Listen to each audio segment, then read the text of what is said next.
Morning guys. Well, my nightmare is not over yet. This car was picked up by a friend of mine. Now it's Saturday. Was picked up last Sunday, and his wife was driving this car for whole week back to work, and you know, she drives around, she goes to work about 4 or 5 miles or something like that, not far away.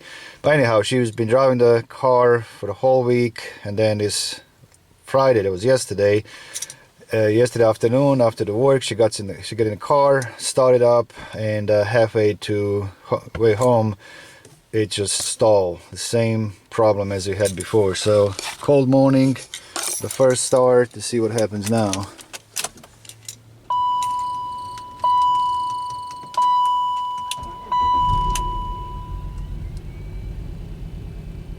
It did start, it didn't stall right away, but it is misfiring. I hope you guys can hear that. You see how everything is shaking in a car, so it misfires. Pretty much the same problem we had before.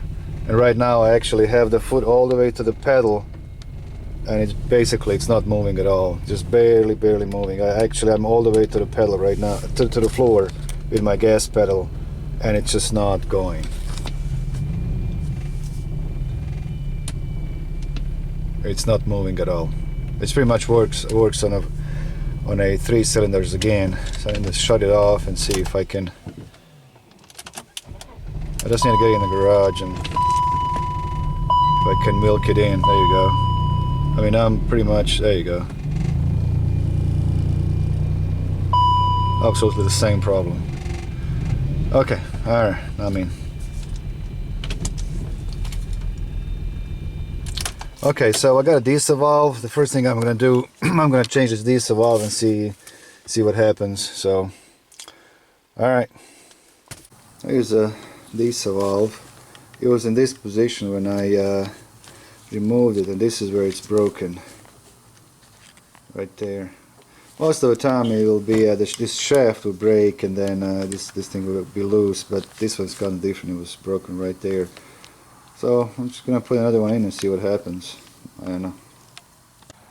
I'm on cylinder number 4 with my borescope, and I'm looking at the top of the intake valve just to see if there are any, you know, carbon deposits or something, any crap that's collected on the valve itself. And I'm not sure if the camera can. I had it good actually. There's the valve. Okay, so you can see the stem of the valve. It's right there, and there you go. This is good. It's right the up right corner. Of course, you can see the top of the valve. There's absolutely nothing. That's, you know, there's no dirt or carbon deposits on the valve itself. Okay, well, this is the best shot I can make. So you can see the stem of the valve right in the middle of it. That's fine, and the valve itself is clean there. So there is no carbon deposits on number 4, so I'm assuming number 5 and 6 are the same. So my carbon deposits are not the issue. Okay. Alright, I got a diesel valve installed. Pretty much the same code, B0300, the random misfire, and all these codes for a this is a mass airflow sensor. I actually unplugged it. I was just playing with it, so that's me.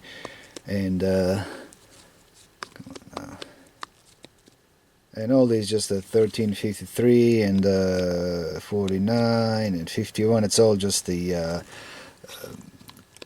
computer is actually deactivating injectors. So let's go ahead and erase the codes and see if this makes any difference or not. Pretty much the same codes as last time. Nothing had changed. I did not actually have a code for a lean misfire. That's kind of interesting.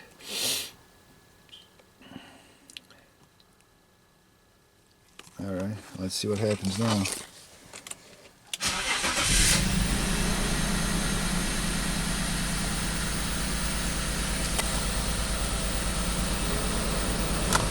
A little better, but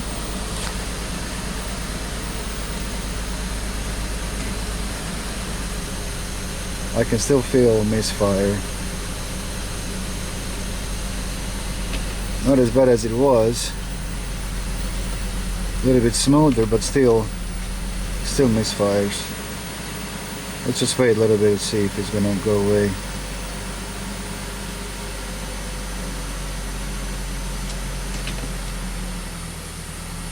Wow, it's gone.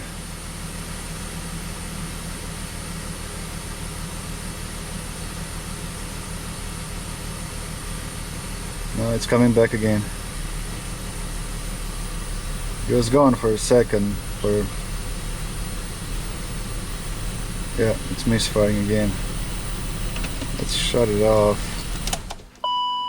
Take the key out, start it back up. It was better. Let's see if I...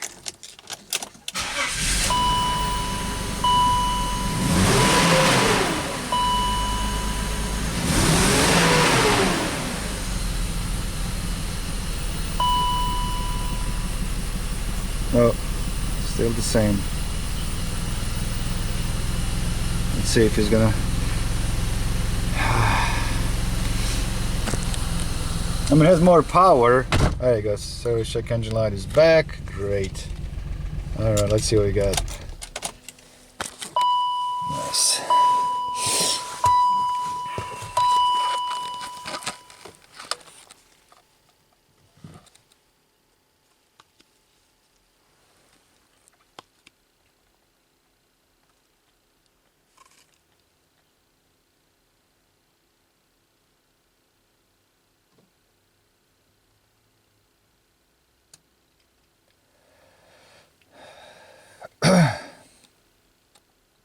Well, the misfire was not as severe as it was when I got in the car first thing this morning, so but it's still, then it kind of got better and it got worse again. Okay, we got a random misfire again, and the same stuff. It's shutting down injectors again.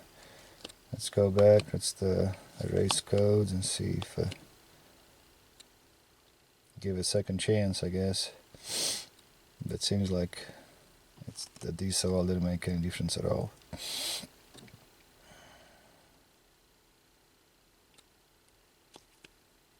Okay, let's see what happens now.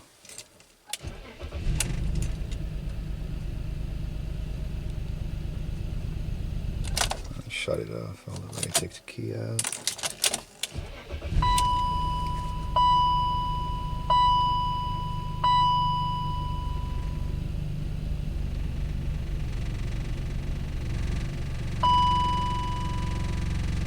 Nope.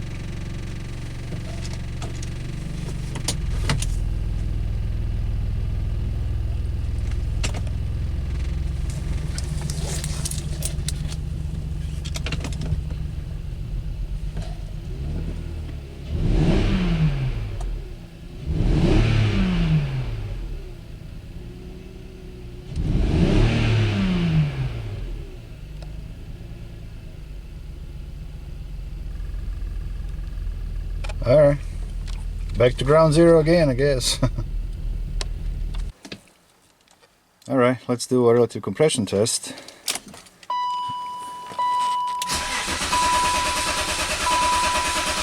Sounds great. Alright.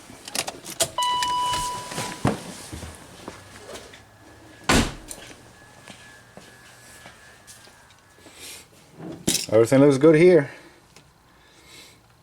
You know, engine mechanically is sound. I mean, I knew that, but I just want to do it again anyway, so okay.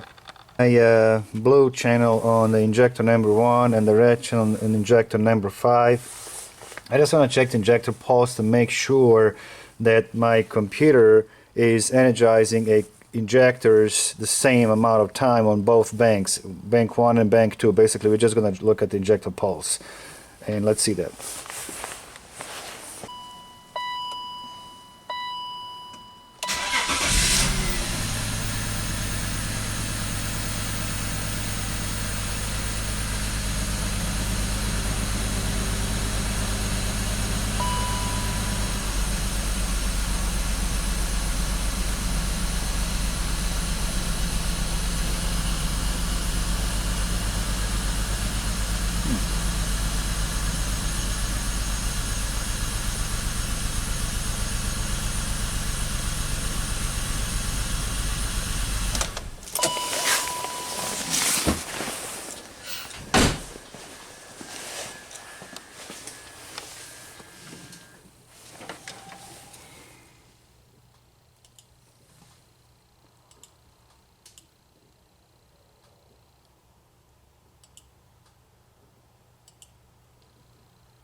Okay.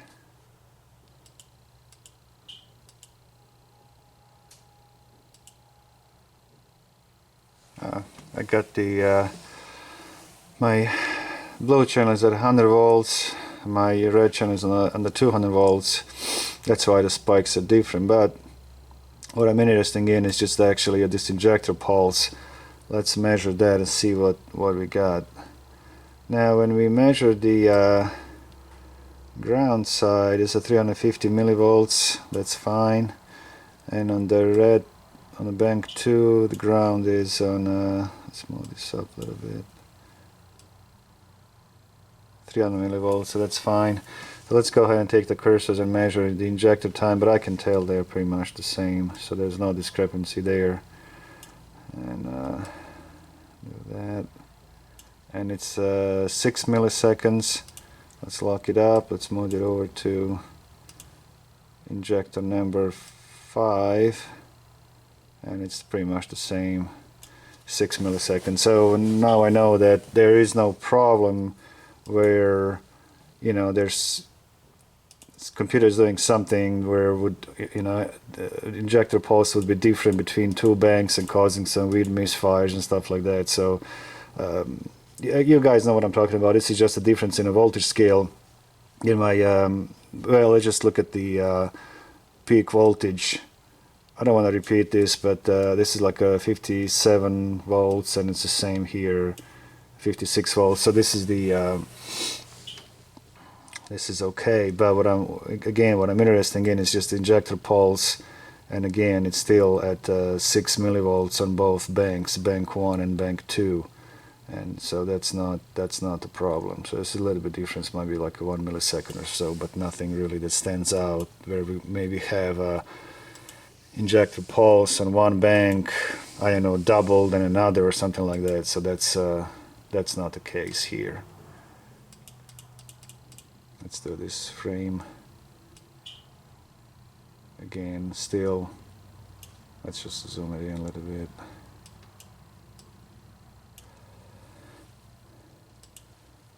Now injector pulse is changing a little bit, but still this one 6.2 milliseconds.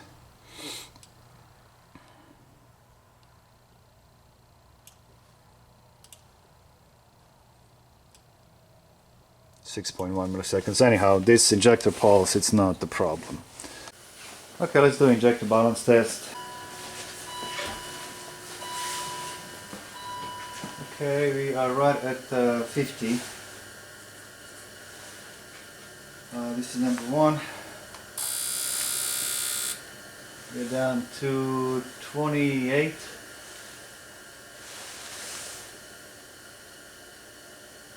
Uh, 30 actually. Pretty much a 30. Yeah.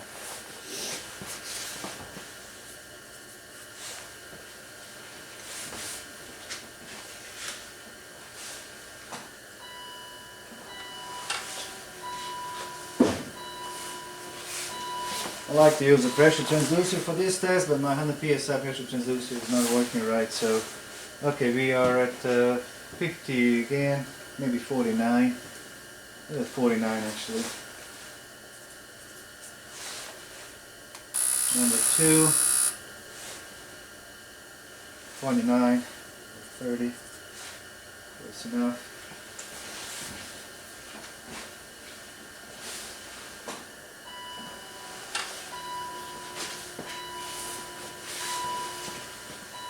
Alright, we're at 50 again. Going to number 3. That's 49. The same, 30.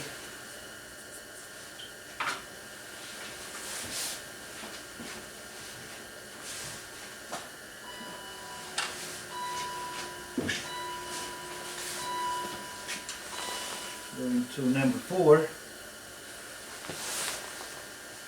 Okay, same 50. Spot on, same 50. Down to 30.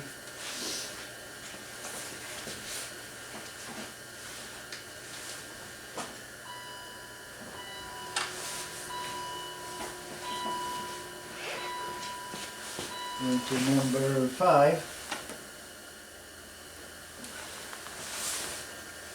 Alright. Saying 30 from 50, so drop 20 psi again.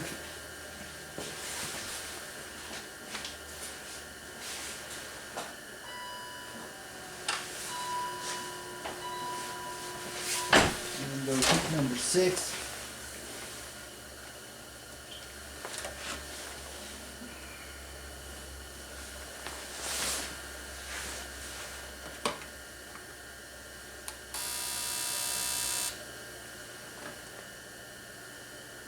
It's 30 again. So all the injectors are pretty much spot on. Alright guys, I'm ready to make a call here on this engine.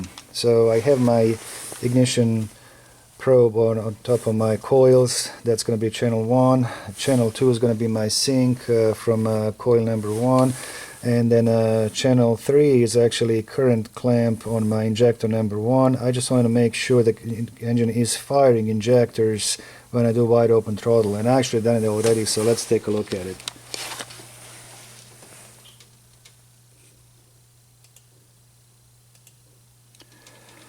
Alright, so our firing order is 1, 5, 3, 6, 2 and 4. If you guys remember in my when we reviewed the waveforms in previous videos, I have a constant, during the misfire I had a constant lean mixture on the bank 2. There will be a cylinder 4, 5 and 6. So let's see what happens now. This is just at the idle. You can see this multi-strike ignition pattern, and everything looks pretty decent. There's a little misfire, a little lean misfire here. This will be a number 4 actually. This is, let's move this down a little bit. So here's my sink. This is number 1. So you can see this is upward. This is actually number 4. And then as we go down, this looks okay. A little bit here at number 4 as well, and number 1 here. But let's do a wide open throttle and see what we're gonna see. And that's the best way to, see if we have a issue with the injector. So this all the patterns at the idle look pretty decent. I mean, I don't see much, that something drastically is going on. Here's number 6 here. We can see a little bit of a upward pattern, which indicates a lean misfire. And now we can see that we're going back to single ignition, where we start adding, accelerating now. And right away, here we can see this is number 6 here, and this is number 3. It's kind of interesting. And I've looked this number 3 last time as well. It was kind of goofy looking. Now number 3 here is fine. Now we're going into the wide open throttle. We can see the my injector pulse is a lot longer. Actually, we can measure that real quick, and we used to have 6 milliseconds at the idle, and we now have 23 milliseconds. So, okay, let's go ahead and move up a little bit. Now we are getting a little closer. Everything looks okay here. Not much. You can see a little bit. This, I have to pay attention to number 6 here. Let's see. Excuse me. And now we're getting where we're really adding fuel, and we can see there number 6 is getting lean, and also number 5. And now here you can see the number 6 is really getting lean. We can see a little bit of number 4, but number 6 really stands out here. Now the firing order says 1, 5, 3, and 6. Now so you can see number 6 here, and number 5 and number 4. So these two were lean all the time together with number 6. Now that's actually got better. Now we can really see now where number 6 is really lean compared to other cylinders. So it seems like changing the diesel valve actually did improve our condition, where now we don't no longer have that constant lean mixture on the number 4 and number 5. So this would be number 5 here. It's a little lean, but not as bad as number 6. So let's go. Now we can see here really that's number 6 stands out across the all other injectors. Here as well, no question, lean misfire. This is number 5, is actually pretty good. And now we can see also on number 4 lean mixture, but consistently I'm getting a lean mixture on number 6 here all the time. Every single pattern, you know, during wide open throttle, number 6 is lean. Other 2 injectors on bank 2 are better. And here as well. So I'm getting closer to actually calling a injector. We can see here as well. Now it's already, let's go back. This is number 6 again. Now we have here the big one on number 5, but this is intermittent. But constantly, every single time you got a number 6. A little bit of number 5. I'll look at the number 6 again. Look at that. 6, 6, 5. But this 6 is really stands out as a lean more than any other injectors. We have a little bit, look, we have actually a big one on number 5, but look at this one. I mean, this is really, wow, hold on a second, sorry. Constantly on number 6. So I was, yeah, and 6 again. So I'm gonna call in a injector number 6 right here again. It would be nice to change 5 as well, but I'm gonna call in injector, and this is a decel now. But what I wanted to make sure, because it's kind of, you know, you can get inconsistent ignition waveform. You can fool yourself, you know, looking at the lean mixture, thinking that, you know, you have injector problem, but, you know, because of the intentional cylinder shutdown, you may not even have injector that's firing, and you're going to see huge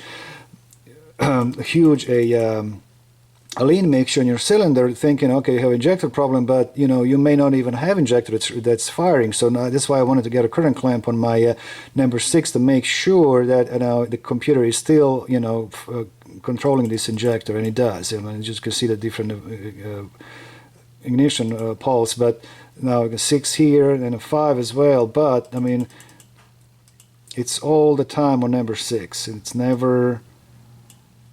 It's like 6 every single time. So 6 and 5 basically, but 6 and 5 here as well. But number 6 really stands out, and the burn time is very short and everything. So this here 5 is better, but, you know, look at the number 6 again. So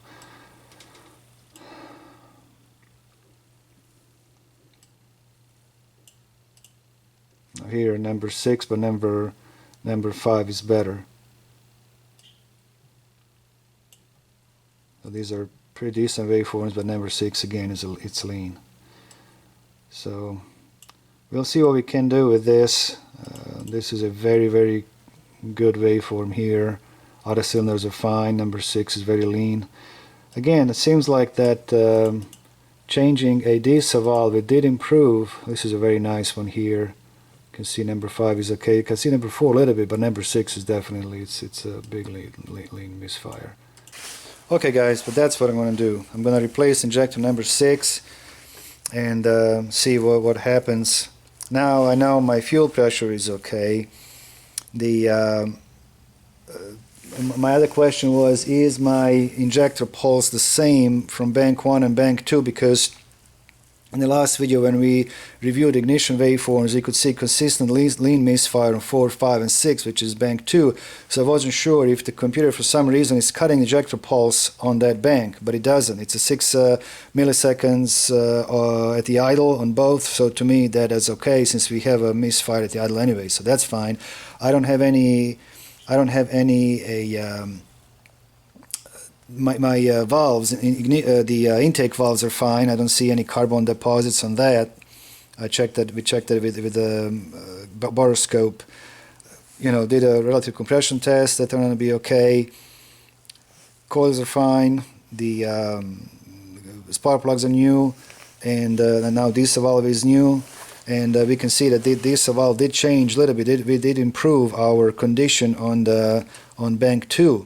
Now we do know that our oxygen sensor on bank 1 does not work as good because it's not having the full amplitude. The signal goes from 300 millivolts up to 600 millivolts, but that's not going to affect my engine running at the idle. So because it's, I mean, when the engine is cold, because it's still in an open loop, it's not looking at the oxygen sensors. Now I did check again my temperature sensors, they're fine. My coolant temperature sensor, air intake temperature sensor reporting correct temperature. That's a big one, you know, when it comes to these, and that is okay. My mass airflow sensor, we already swapped that with known good one. It's the OEM from another car. It was not an aftermarket sensor. It worked okay. The other car was running good with the mass airflow sensor from this car, and I really don't know what else. We checked the crankcase ventilation system. That was okay. I did not have excessive vacuum in my crankcase, and I don't know what else I can do other than call in an injector and see if it's going to change anything. So I don't. That will be all. I mean, so I guess I'll see you guys in part 6. But I mean, this is crazy. I mean, this car was running just fine for 5 days, whether it's cold, hot, whatever, idle, wide open throttle, whatever. It was running great. It was responding well. Everything was fine, and all of a sudden start goofing off again. So I don't know. I'll have to replace injector, see what happens. All right, guys. Well, see you in part 6. Thank you. Bye bye.